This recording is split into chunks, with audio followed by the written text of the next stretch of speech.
नमस्कार मंडळी. तर आज दिनांक 23 जानेवारी आज आम्ही गडकोट मोहिमेसाठी आलो आहोत. तर आजपासून 26 तारखेपर्यंत गडकोट मोहीम चालणार आहे. जर तुम्ही गडकोट मोहीम पाहिली नसेल तर या व्हिडिओमध्ये मी तुम्हाला सर्व गडकोट मोहीम सर्व दाखवतो. जय श्रीराम. जय श्रीराम.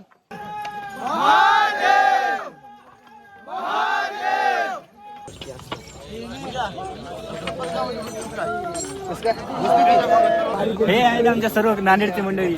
आता आम्ही चालल्या मोहिमेला. आज मोहीम चालू आहे, 9 वाजता चालू झाली आहे. तर आता इथून आम्ही 6 किलोमीटर जाणारा, 6 किलोमीटर जाऊन टेस्टिंग करणारा. चला मी तुम्हाला मोहीम दाखवतो कशी असते काय नाही. तुम्ही माझ्या ब्लॉग मध्ये बघत राहा.